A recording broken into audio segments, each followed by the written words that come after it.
Welcome to the UFL. I don't know what you dudes thought. One of the best leagues in New York. So let me know if you love the sports. Stephen J. Dawn and Ghost are your hosts of Real Tough Talk. Welcome to the UFL. I don't know what you dudes thought. One of the best leagues in New York. So let me know if you love the sports. Stephen J. Dawn and Ghost are your hosts of Real Tough Talk.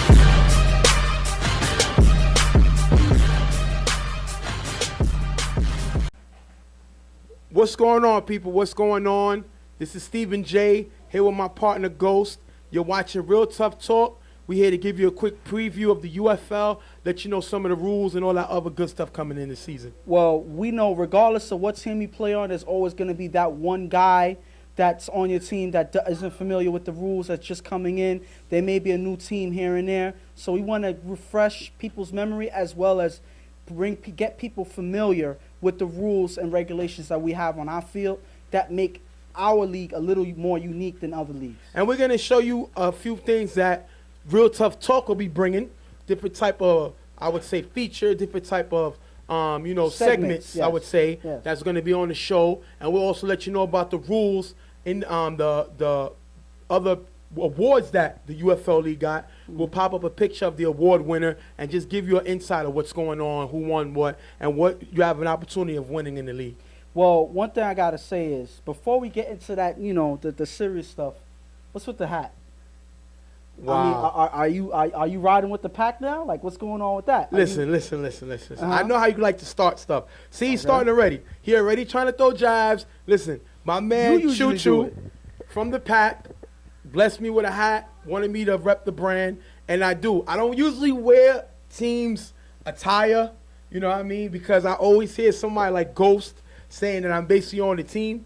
You know, we're not going to get into how Ghost wearing his famous button-up, still got the streak going and button-ups every week. Yeah, but you got one on too, so hey, listen, you still I switch it up here and there, but we Listen. know that's your style. We're not going to get into that with the Gary Coleman haircut and all that. So we already know how that go already. You know what I mean? So I like the way how you try to start things up already.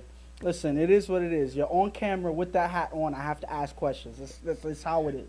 Well, we're going to jump right into the rules of the UFL. Now, one of the main things that make the league different is there is a 4-rush count.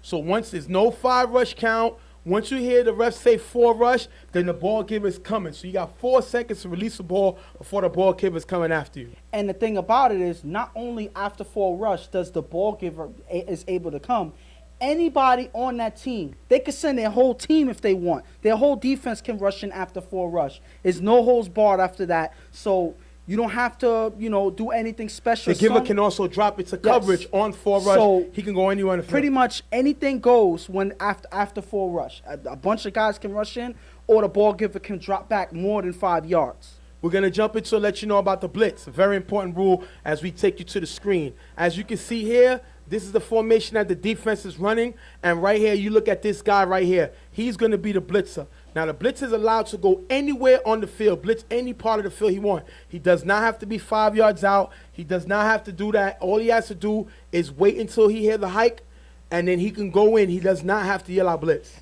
And the thing, and another thing is, it does not have to be this particular person in this position. It can be any player on the defense besides the giver. The giver is the only player that cannot blitz during that down.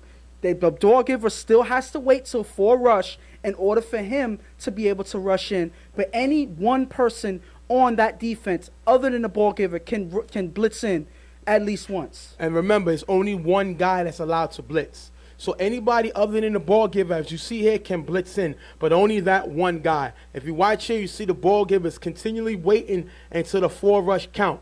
As the ref hit 4-rush, that's when you're going to see the ball giver be able to go after the quarterback. That is very important to know in the league, because any penalty you get while you're blitzing, any defensive penalty you get while you're blitzing, you lose the blitz. Yes, and not only that, if you get a penalty on defense, that is a free play for the offense. So when you give up anything, when you make any type of mistake, somebody rushes in when it's not a blitz, anything like that, that is a free play for the offense. They have the opportunity to take a risk and make something big happen. So you got to be careful with how you get these penalties. The ref will let you know if the blitz is live or if the blitz is dead. but the defensive captain must ask him after he pronounces it and let the guys know in the next series, you must ask him. He's not going to keep jumping up. Certain refs are different. Some guys won't say it. So that's very important to know. Is the blitz rule that's very different in this league. And the thing about it is there's a couple of other things that pertains to the blitz rule that people got to understand. You cannot blitz. The defense cannot blitz when the opposing offense is within 5 yards 5 or of less, the end zone. Right. 5 of the or less in Yes. the opposite team's territory. So if I'm driving down the field and I'm in Ghost's red zone and I'm within the 5-yard line, the defense cannot blitz. The blitz will be dead. But the offense cannot run the ball.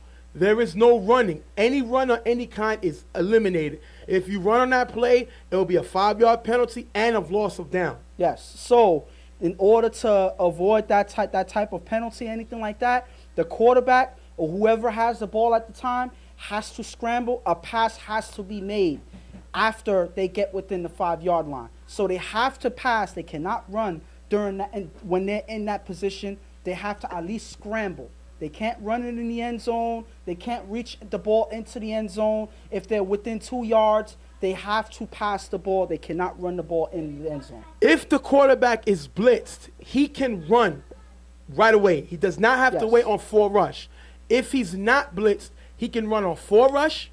If the giver is hit, and that's it. Either on Yes. 4 rush or if the giver is hit. Yes. If they run across the middle, if the receiver runs a route across the middle, that is nothing. Yes. There is no flag. There's no offsides.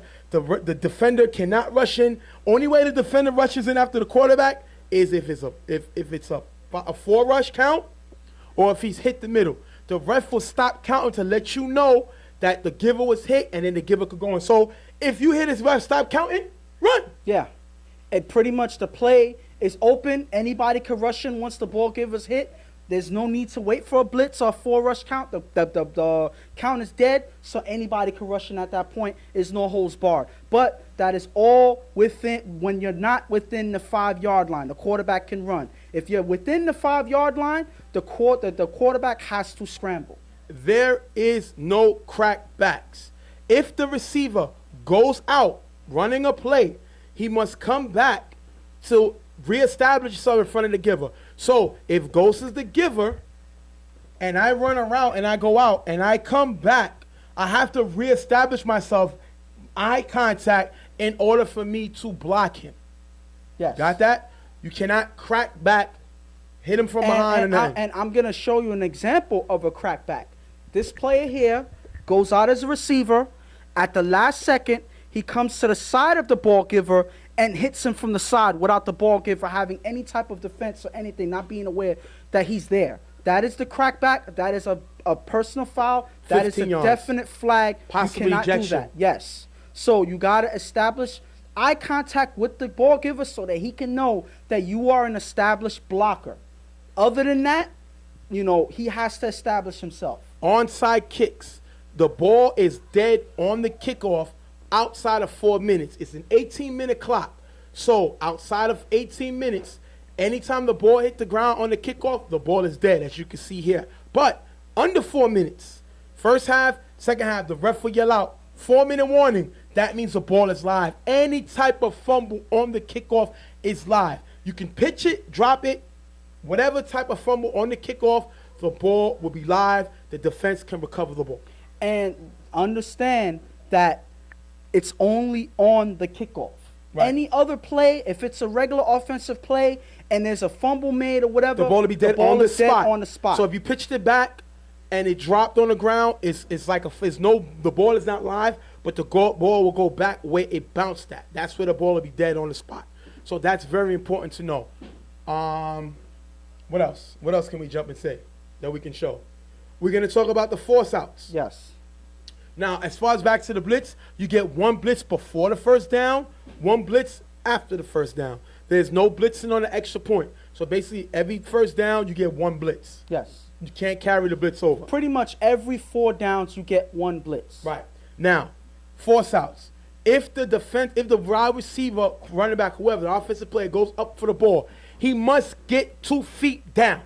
If he's in the air and he catches the ball, as you can see here, the defender can push him out of bounds. and that is live. He would not be given credit for the catch. It's like we said, that is a way to have, a lot of times certain leagues or whatever would give the opportunity for the ref to make a call, make a decision to say, hey, if he would have went in, land in or whatever. We go straight NFL. Yes, straight NFL. Pretty much, if you're not in bounds, regardless of what, the play is dead. It's not a complete pass or anything like that. So the defense has the opportunity to force you out of bounds, regardless if there's contact or not. If you do not get 2 feet in bounds, it is not a catch. The pass interference call is a spot foul, meaning wherever you would have caught the ball is where you get the possession on to the next down. But if the pass interference happens on 4th down, you get the 4th down done again. So whatever the spot of the foul, and you get the replay of 4th down. Yes. So pretty much a lot of other leagues will give you the first down on an automatic pass interference. Like as soon as pass interference call, you get another 4 downs. At the end of the day, there's no first downs other than the 1 first down we normally have. Right. So it doesn't make any sense to give the team back another 4 downs. You get the spot right there, next play. Unless it's 4th down, you get the down done over. The down done over. You get a 4th down. Yes, a recount of 4th down. Other than that, where the penalty was committed, you get that spot. Now, the most important rule in the league. Yeah. The curse rule. Now, the curse rule consists of you get 1 team warning. Me and Ghost are on the same team. If Ghost curses, he gets 15-yard penalty, and that's the team warning. Yes. The next man that cursed on that field, he is ejected. So if Ghost cursed first, he gets the warning for the team. The next man on the team to curse is out. So if I curse after the second time, I'm out the game. Yes. No negotiation, no arguing the call. That's it. And pretty much it doesn't matter who it is, that person that got the warning, that's the team's warning. It's not that player's warning. So the next person that cursed completely is out of the game. It doesn't matter the team gets a warning, like that person has to curse twice in the game to get ejected. No. That one person gets the warning. If the next person, on somebody else on your team or on your sideline or whatever, curses and the ref can point him out that, yeah, he cursed, he heard him curse, he is out of the game. The ref must be able to point out who cursed, though. So let's be saying Ghost is in the huddle with his guys, and I, as the ref, heard the curse come out that circle. I know it came out that circle. I can flag it, but I can't eject somebody because I don't know who cursed. No matter what, the ref must be able to point out who cursed. Now, if a coach gets the curse on the after the warning, the coach must leave the sideline. He can no longer coach the team. The player who gets ejected from the game can go on the sideline with his team. Yes. But he's out. The coach must leave. If you get a second cursing after you cursed the first time, you must leave the sideline. Yes. So if Ghost is already ejected and then he cursed again on the sideline, he must leave the sideline, and it's another penalty. Yes. So again, the coach is a different story altogether because he is already on the sideline. He is not a player. So if he gets thrown out, he is pretty much off of that team sideline. He can no longer help. He can no longer be involved. So he has to be a bystander away from that sideline for the rest of the game. Other than that, the player will be out, but he can still remain on the sideline. You must, if there's a 10-game season, you must play 5 games. You must play half the season. Now, you must play one of the first 3 games. If your player comes in the 4th game, he is not eligible to play. He must be at one of the first 3 games. Now, if you're injured and you came to the game, you do not have to step on the field one play. You already will be given credit. Any forfeits, the player will get credit for being there. Again, you must be at one of the first 3 games.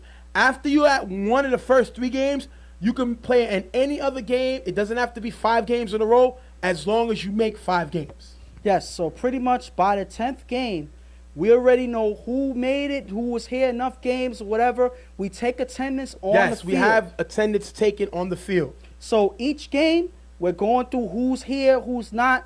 what your name is, if what team you play on, how many times you've already been here. We do that, and we also have our camera people that record the games, so we can literally see if you were at the game or Right. not. So we're paying attention. You can't pull a fast one with the staff where the playoffs come and all of a sudden this guy's here. And don't do it to yourself, because not only do you kill the integrity of the game, you can forfeit the game. Yes. If we look back at the video and that player was not here at least 5 games, you can forfeit that game. Don't make us call. We have never had to call a game on a forfeit. Don't make us do it now, because we will have to do it. And we also want another rule that's very important is the my brother's keeper rule. Yes. You have to explain that one. Any player, let's pretend I'm playing against Ghost, right? I start a fight. I basically instigate a fight. Now, if I throw a punch at Ghost, I'm automatically suspended for the year. Now, we will never promote fighting, but you must defend yourself and must protect yourself. So whatever means you take as far as that goes, we're not going to even get into that. Now, once the receiving guy of the end of the fight swings, he's out. He's out of the game automatically. No exceptions. He's out. But depending on the severity of the fight is determined on how the receiver got the suspension. He may not be out no games because he didn't start the fight. It all depends on the situation. Now, as far as the instigator is not only suspending, but the reason the my player rule goes is the best player on the team determined by the league is suspended 1 game. Could be more depending on the severity of the fight. So if I'm fighting Ghost and everybody's trying to break it up and they break it up and then I go to fight Ghost again, that's longer term suspension for your best player. Because what happens is a lot of teams will go and one of the guys that doesn't really play or a special team will instigate a fight, and now they lose a player who wasn't really playing anyway. Yeah. So it was my brother's keeper because you are your brother's keeper. You are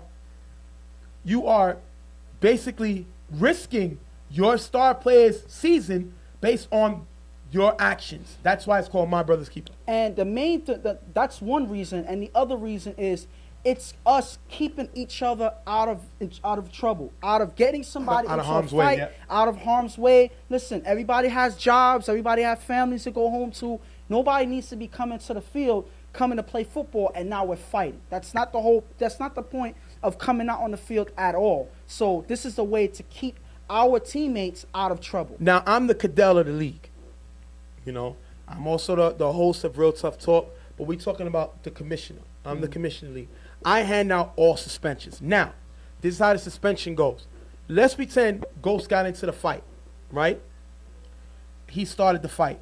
Whatever reason happens, and it goes based on, remember, once the guy threw the punch, throws the punch, he's out for the year. It's gone. Now it goes to the my brother keeper rule. He's not the best player on the team. Ghost is the guy that we're talking about now as far as the best player on the team. I'm on his team. I started the fight, but he's the best player. Yeah. Now, the commissioner will determine how many games Ghost get. Now, I may say Ghost only needs to get 1 game because the fight wasn't that serious. I may say 3. Yeah. It's from 1, the max is 3 games. But if you appeal, right, my ruling, it goes to the board. I am not the head of the board. We have a board. It consists of people outside of the league. Now, that's for one man, don't have all the power. So it consists of people outside the league. I only have 1 vote on that board. I have no power in that when it comes to the committee. Now, if the committee votes and they feel they want to go on my ruling, and let's pretend I gave you 1 game and you want to appeal for him not to get no games, and you lose the vote, then I can raise your suspension. Because basically you're challenging my ruling. Yeah. And that's basically challenging my integrity. Mm-hmm. So I could go from 1, it could jump to 3 games automatically. But if you feel it all goes to the player and the team's credibility, the team's been good, there have been no issues with them, they might overturn my suspension and they may go from 1 game to 1/2. Yeah. To no games, to nothing. So you got to know what you want to appeal and what you don't want to appeal. And the board came up with the fact to not have one man have overseeing power. But at the same time, you got to understand, is it worth the risk? If you know that your team is guilty of this penalty or this suspension or anything, if he's deserving of this suspension and you know he's the one who caused the problem, he instigated a fight or and your team has a bad member, it goes to the team now. Yes. It goes to their reputation, the player's reputation, Yes. the guy being suspended reputation. So go ahead. I'm sorry. So pretty much based on all of that, if you know that this was the case, that your guy was the instigator, or if he is guilty of the issue that got him the suspension, then it doesn't make no sense to fight it. Listen, let him get the game, let him miss that game or whatever, and then it's done with, and you can go on to the next week, and you don't have to worry about it no more. You serve that suspension, and that is it. So I say if you know that it doesn't make no sense to fight, then don't fight it. But what ways would you fight it? Huh? Well, if I know that this person wasn't really, if I feel in my heart that this person wasn't guilty of this issue and he's never had any issue before, then I would fight and I will appeal and say, listen, I don't think he's deserving of this penalty because, he's not that type of person. Remember, we're talking about the my player, not the Yes. guy who threw the punch. Yes. We're talking about the guy being suspended Yes. on the team. Go ahead. Yes. So the person being suspended, you can bring his integrity up and say, listen, this guy doesn't get into trouble. He didn't do this, or he's not that type of person that will normally get into these issues. Can he get a break from this or whatever? I don't think he deserves a suspension. And it can be overturned. Yes, it can be overturned if the board agrees with you on your argument saying that this person is undeserving, then that call will be overturned. Obviously, by now, Ghost is one of the people on the board. Yes. But as you've seen in the show that we do, he doesn't agree with everything that I do. No. And he can go by his vote. Don't think because he's my brother, he's going to throw his integrity out and say, well, I gotta go with him. If he doesn't feel is warranted, you would definitely vote against the suspension given. Pretty much, it's all to be fair. Right. It's not necessarily saying, hey, this person rules over everything. This person has a personal vendetta against you, so he's going to suspend you because no, that's not how it works. Because not one person has that ability and that power, that leverage to make a decision like that on their own. The challenge rule. Challenges are only acknowledged in the playoffs. It doesn't go on a regular season. So as the playoffs come, we will get into it. We're not going to get into it now because it doesn't matter in the regular season. Yes. Is that it? Any other rules you can think of that we need to really talk about? We think- can add on rules. We'll let Yeah. you know. But those are the main. Oh, last year, any penalty that forces the team to get the first down Yeah. was an extra 10 yards. Yes. It's been reduced to It's 5 yards. right. So any penalty you get and it forces the team to pass the first down, it's an additional 5 yards, not 10. Yes. So it's been reduced. Yes, because we felt that, the extra 10 yards was a little excessive. Right. And it made a big difference when those flags were thrown. Given the and- cursing penalty Yes. and all that. So Anything. it's been reduced. It's Yes. an off-season move that the board came up with, and they decided to change it to 5 yards. But- which is and that's one thing. It was a vote. I had 10. They overturned what I wanted, and they went with their vote, and they moved it down to 5. Yes. So even though, we don't normally give out who voted for Right. what, that's supposed to be for the board to know. But we just want to let you know. Yes. Because we- Ghost was one of the people that voted against me. it, yes. Because I figured it was too excessive and it kind of dictated the game a little bit more than we would have wanted. So, and that's why we voted and we overturned that and reduced it to 5 yards. But the reason why we have the rule in the first place is so that teams, especially the defense, Don't commit penalties on purpose. Because we're trying to respect the first down. It's there for a reason. We know a lot of teams, decide to, get a penalty just to eliminate the first down Right. altogether. So, our field is big. Right. So a lot of teams need that first down. Right. So we want to give that opportunity for those teams to have that there because it's there for a reason. Now, this is very important. Any play that's deemed dirty, you may not get caught on the field. Refs miss it. If we look at the video and you've been caught on the field doing something dirty, you will be suspended. The coach, captain of the team will be notified, and you will be given a suspension based on the situation.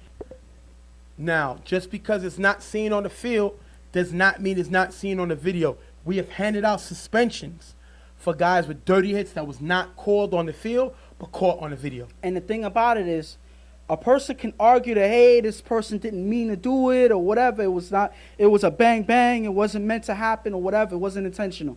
We can see on the film Yes. if it was intentional or And not. challenge it. Like you Yes. said, whatever ruling I give, if you don't like it, challenge your ruling. It'll go to the board. But again, the board has to actually come to a meeting. They have to meet up. So that's why if they rule that in my favor, then you wasted the board's time. Yes. And you will be getting more. So if you had one game, it's going to go to 2. If you had 2 games, it's going to go to 3. So just know why. In certain circumstances, like Ghost said, that I would challenge the appeal, the ruling. Got to know when, though. But just understand that the hit is most likely going to be a clear shot on film because we don't miss much. Right. And we've suspended guys for either blatant late hits, a dirty hit, a cheap shot. We've caught a lot, Yeah. the majority of those, and we've suspended those players pretty much without argument because they even knew that it happened. There was no way to argue it, you know? Now, colors. We will go through the situation with colors. You must have colors by week 3. So coming into week 3, you have 2 weeks. Now, what I'll do for y'all is, if you don't have jerseys, which we want because it's easy to keep stats, the video looks better, you must get jerseys or t-shirt. If you don't have it, you must wear matching colors. So I will call you the night before or 2 days before. If you don't got shirts, and let's pretend you're playing Ghost team, and this is those team colors. Yeah. I would tell all your guys to wear black. That way, you can send a text to your guys, and they all have black, no issues. They must wear black. So if the team that you're playing wears black, then I'll tell you, wear white. Yes. But everybody must be in white. For every player not in color, you use a timeout for the game. So if you have 6 guys that don't have the colors, you have no timeouts, basically. Yes. So, again, that is something that we've been trying to get guys to follow, but we're getting more strict now because it's more work on us to keep your stats, you know, to keep track of who's here, who's not, anything like that. It's more work for us, and we're trying to avoid that by getting strict because it's not that hard to have matching colors. Even if it's a T-shirt that's white that has, you know, a number drawn on it, Right. something simple like that. It looks ugly in the video, and we're trying to get sponsors in. We're trying to talk to Nike, Under Armour, because we're doing something positive. We show them footage of Real Tough Talk, which shows footage of the highlights. If everybody's wearing different colors, would you invest money into that? Yes, so pretty much it looks like a pickup game. You know, a bunch of guys just coming together and playing. We're trying to show our organization how strict we are and how organized we are on the field. And that way, we will be able to get people to invest more in, and that'll mean more perks for you guys. And this is our craft. So at the end of the day, if you love what you do and you're out here to ball out, let's look the part. We're not just some hood guys in a prison type guys. We're men. You know what I mean? We're men. We respect our craft. We respect the game because if we didn't, we wouldn't be out here risking injury. So that's something to talk about. Now, we also are working out a deal with Aflac Insurance. The way that's going to work, that's still in the rough parts. I will have all the details by next week. Whatever it is, I have Aflac. I pay $35 a month. Now, because I pay $35 a month, I'm covered if I get any type of injury. Any type of injury I get and I'm out of work for 2 weeks, I get coverage. The amount of money you pay determines how much money you're covered per month. That comes in handy because what's the one thing all y'all guys worrying about? Getting hurt. And not being able to pay your bills. Yeah. If you have this Aflac insurance, you're covered. Sorry. No boo like I'm off screen. You're covered up to 6 months. We will get the details, but it's just something for y'all guys to think about. It's very important, something really good to have. Listen, at the end of the day, you know, guys still go to work. Guys still have to take care of their family. So is it worth risking getting injured and now you have no income coming in because you can't go to work, you know, you can't pay bills and things like that. So I think that it is a good alternative to have when you're either, if you're a player or if you're not a player. It's something that you should have regardless of what, because we do not know what life holds for us in the next day or the next second. So it's something to have to keep you afloat.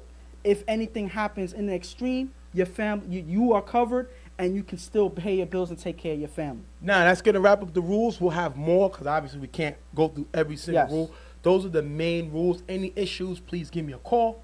347-213-3958. My number's up there. Give me a call. Now, that's what we're talking about as far as UFL.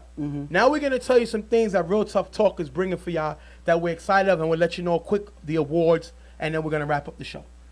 First of all, the very new segment is called You Got Mossed. I'm excited to see that because how many times you see a guy catch a ball on somebody jumping up, and what we say?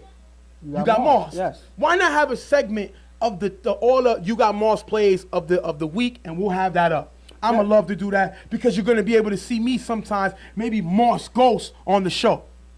Don't even believe that. This man can't even run. So the point is, a lot of times a guy will have a big play where he jumps over two guys or anything like that and catches a big touchdown or a big play or whatever. You know, now we're covering it to the point where we're highlighting it and then we're blowing it up. So when you make a big play like that, not only are you looking good, but we're pointing out the defenders that got mossed. So at the end of the day, that's the whole point of the segment is the defenders that get pointed out for getting mossed. Exactly. The other thing is a big thing that we're bringing back, very highly anticipated, very highly loved, top 5 plays. We always go through it. That's Ghost segment. He always give y'all the top 5 plays of the week. And that's why I say, listen, you guys ball out because it gives me more footage to work with. So, again, a lot of guys love top 5. They always ask for it every week. So, again, what I put up is dependent on what you guys do every week. So, if y'all guys is, taking it easy and y'all not making big plays or anything like that, it's less for me to show on the film. Right. So, that's why certain times we don't have top 5 because for there wasn't 1 no week top 5 plays. or whatever because there was not enough plays to show. It could be a big interception in the game. Yes. It could be a big sack. Any big plays will be on top 5 plays. Yes. The other thing is something that the guys love and they love to see is called the blueprint. The blueprint basically breaks down game-winning plays, and we break down the play, what happened, why it happened, and we get to show it step by step on the computer. And that shows how we break down big plays that either dictate the game or a game-winning play that, some people may not have understood. How did that happen? How did this guy get open?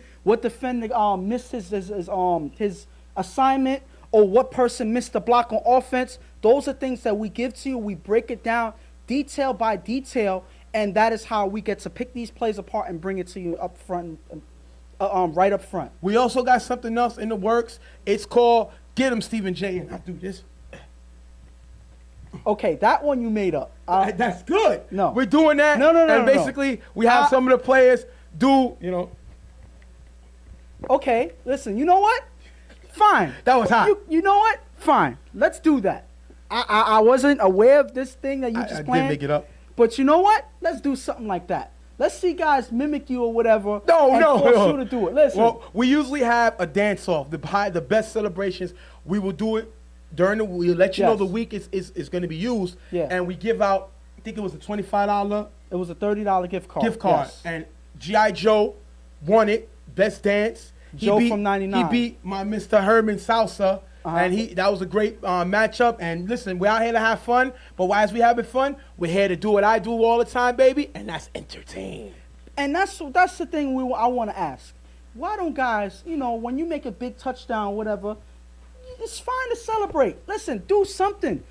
Show, that your excitement for putting up something for your team. They're trying to take those celebrations away from the NFL. Why not show our excitement on the field when even the professionals are trying to take it away from us? They don't have that power with us. So celebrate. Do something. Show that you're live, that you're in the game, that you're hyped. Do something when you make a big interception or when you run back an interception or a big touchdown pass. Do something, please, because it makes us able to do something great when it comes to the highlights. And we're about to wrap it up. We're going to tell you 2 more things. One, you're going to see all this on one of the hottest shows on YouTube right now in Touch Football, Real Tough Talk.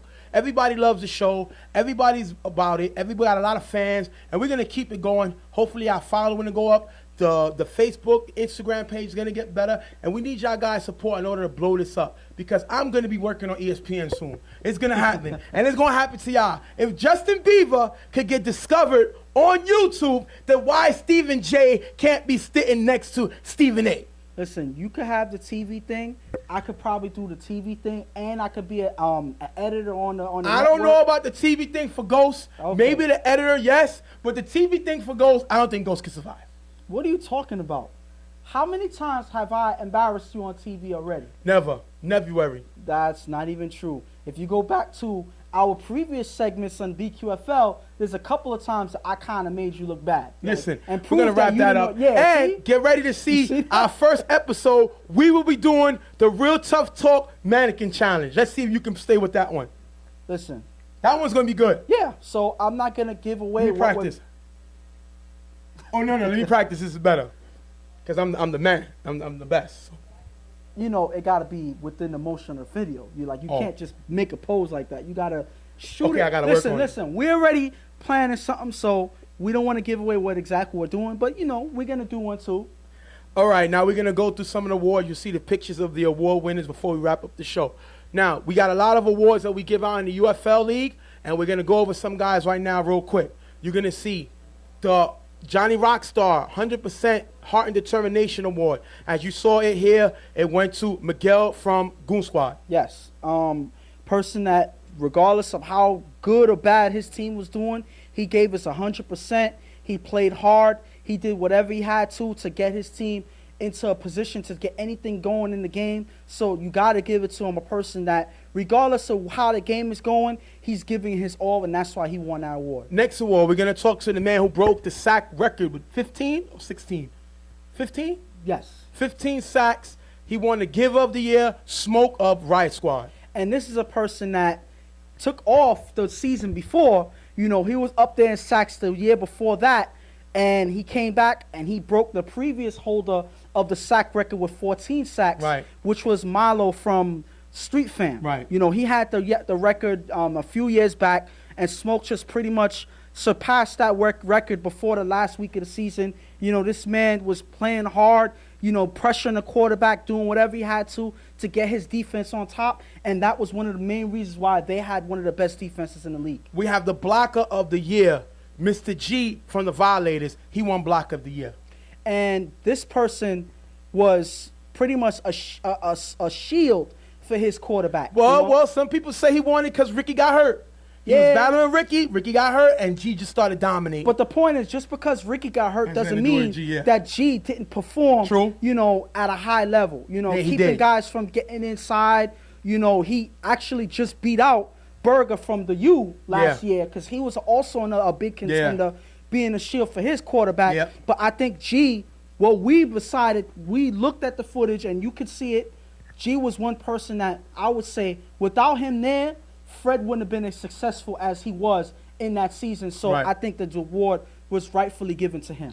We also have Coach of the Year, given to the coach/captain of the year. If you're a captain, if you play, you play. If you're a coach, if you don't, we have that given of the year. And Rico from YMM won that. And it was a no-brainer for that because even though they didn't have the best record of the season, which went to primetime, which he beat Tiki out for the Coach of the Year. Because it wasn't just that they had the best record of the season, which they didn't, but it was because of the improvement that this team had from the previous season and from seasons prior. They went from a team that was just scraping by to the top team in their division. Right. So that's saying something in terms of all the guys that he picked up, how these guys stayed together and played together and played like they were one of the best teams in the league. Then we have Defensive Player of the Year, which went to Mr. Joe of 99 Problems. Led the league in interceptions, played great on defense. And this man on defense was pretty much wherever the ball was thrown, he was there making a play on defense. And there was nobody close to him in terms of interceptions. And it wasn't just interceptions alone, but, you know, that was one of the main differences between him and a lot of other defenders. So it was a shoo-in to give to Joe. He was pretty much his team's defense. Next award, we had the Offensive Player of the Year. That went to Prince Mo of Primetime. And this guy was unguardable. Yes, that's one word that we were saying with this guy. That's his nickname. Season. They called him unguardable. Because we haven't seen anybody able to guard him, you know, at least up until the playoffs. But we're not talking about that. We're talking about the regular season award. And this man pretty much did whatever he wanted. Whenever he ran any route, it was pretty much a touchdown. As soon as he got out, he gave his quarterback an option to throw to pretty much throughout the season. Next award we have is the quarterback of the year. That went to Adi of IOD. Played great at quarterback position. And what did you call him? He's a bad man. He's a bad man. And when I say this man dominated at quarterback all the way up until the end of the season. His first year throwing. Yes, his first year throwing with IOD, you know, his UFL debut, and he dominated. He made his team pretty much one of the best offenses in the league just by his play alone. It didn't matter what receivers was on the field or whatever, even though he had offensive player of the year contender in Eddie. Right. But the point is, he was spreading the ball out. A lot of guys are on offense making plays, and it was because of Adi's contribution and his accurate throwing. We have the most improved player that went to Macho, Yes. but Macho won the most improved player. And that's because this man not only played defense this season, but he was pretty much the Violators' main offensive weapon on offense. He was the person who led their team in touchdowns, led his team in receptions. He was also up there in interceptions on defense. So he pretty much did everything that he had to completely at a higher level than what he did last season. He didn't have a bad season last season, but he never made the All-Star team. Yes, never made the All-Star team, and it went from that to pretty much being the go-to guy on offense for his team. And with that being said, the MVP, the league MVP, it went to the same guy, Macho of the Violators. And for the same reasons that we just gave for the comeback player of the year or the most improved player, it's because he was this team's weapon on both sides of the field. He had interceptions, he had knockdowns, he had receptions, he had touchdowns, extra points. Anything that you asked this man to do, he did. He had sacks on defense, he blitzed in. Everything that you can say a person is possible to do besides throw on the field is something that Macho did throughout the season, and that is why he was definitely MVP this year. We also had the All-Star game, and the All-Star game consists of we have an All-Star video, we have an Eastern video, and a Western video. We do it every year. That's something you may want to check out. But the winner of the All-Star game determines who gets the ball in the championship game. Yes. So that conference, whoever wins between the East and West, that conference automatically wins the coin toss, and they get their choice with the East, because I coach the East. Timothy coaches the West. The East winning the All-Star game, giving YMM the choice of the ball in the first half in their game in the Chip versus Carver. Just believe it or not, this was the East's first All-Star game win. We first. And you got to give it to your man, Ramsey of Slaughterhouse. And he just said the name, and that man ended up being the All-Star MVP, and he will get his award the first game of this season coming up. And when I say this man pretty much saved his team from another loss because his play was a difference maker, regardless of what situation they were put in. Adi was a starter, and he didn't play well. He didn't play well. Nothing else was going on. And once he got his shot, he was playing like every time he got on. As soon as he got on the field, he put up points, and that was the difference maker for him. He was accurate. He spread the ball. He was running on certain plays, getting yardage, keeping the drives going. This man was terrific in the All-Star game, and that's why they won. Championship game, as you saw, YMM versus Carver Mob. The winner of that game was Carver Mob, and Chuck was given the MVP. And what he won as MVP was he won a UFL jacket. Hopefully we could bring that back. Yes. And that's one of the awards he won. He won a nice UFL MVP championship award, and he also won a $100 gift certificate. Yes, so it's a lot to win. You know, not only is your team the champions of the league, but now your MVP of the game is getting a lot. You know, he's getting a shirt, he's getting a gift card. There's a lot to give. The jacket, there's a lot to give to one person for being the main player in that game. We're about to wrap it up. The All-Star game is played in 161, and it's played right before the championship game. Now, the championship game is under the lights. Everybody's there. Everybody can't play that game.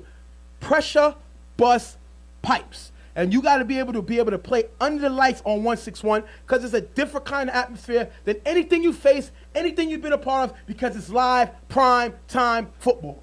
And you just got to see the atmosphere out there. When I say it is Super Bowl level, it is Super Bowl level. You see bystanders here cheering. You have guys on the sideline, you know, cheering for their team. The oohs and ahs on the big plays, you know, the surprises. You know, it's pretty much one of the biggest spectacles you can attend. Even if you're not a player, if you're a person that's just there to enjoy football, you can't ask for anything better than the UFL championship. And you get to see it on the hottest show of all time on YouTube on Touch Football, Real Tough Talk with me and him and Dawn. So we're going to wrap it up right now. We're excited. Hopefully you watched the whole video. You like the special effects, and it's only going to get better. By joining the UFL League, not only do you join a family, you join a sorority. You join people that's going to do much for you. Fraternity. Fraternity. Yes, sororities, women. So it's a fraternity. Yeah. Okay, listen, he went to college, okay? Listen.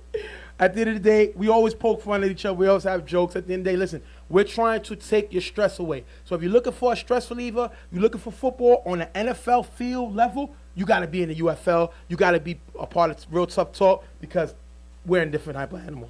And the atmosphere, the level of play, I think is different because it's highlighted. It's something that you get to see for the rest of your days. Yeah, the you way can always have it, yep. And not only that, you get to be analyzed. We're talking about certain guys, you know, making big plays, where they can improve and that's a cutoff ghost, but he said it perfectly. We have helped create the careers of guys like, if you look here, Rico of YMM, one of the top touch football players. We helped create guys like him. Beatty, which is Brian from Reloaded, one of the best go-getters after the ball in the league. You got to see a guy like Smoke become a dominant ball giver. That's just giving you a few. You know what I mean? A few guys. If you want to be known, you want to get your name out there, you got to come to the UFL, a.k.a. the Church League. And pretty much there's nothing else to say. At the end of the day, we give guys the recognition that a lot of, not to say anything bad about our leagues, but our show highlights guys in ways that everywhere else doesn't do. So that's why I feel the UFL is the go-to place if you are a person that likes football, likes analysis, likes, you know, the big-time coverage. I think the UFL is the main place that you can go to. And you get to see one of the best touch football hosts in the world, Stephen J. and Ghost. I mean, not to say anything about that insult, but it's not saying much because only us two. So. But Dawn is here. Well, yes, she counts too. But I'm still the best. In all honesty, she's taking a lot of our fan base, both of ours. That's true. So we need to worry about that. We need to step our game up. So we're going to wrap it up right now. We're going to thank y'all for being here. Any other questions, you can give me a call. You can hit us up on Facebook. Hit us up on Instagram, all that good stuff. You can go to Instagram on the UFL League. You could the Urban Football League on Instagram. You could go to Real Tough Talk on Facebook. Check us out. You know what I mean? Hit me up. You got my number. Shout out. We're here. We're about to start December 3rd, the starting of the UFL season. Let's go. And you don't know what to say. Yeah, I don't, because you pretty much said everything. I'm out of here. Stephen J will put up a post on what teams are joining. Definitely, I'll know by tomorrow. We're out of here. Stephen J, Ghost, Real Tough Talk. On behalf of Dawn, we're out of here. We'll see you on the site.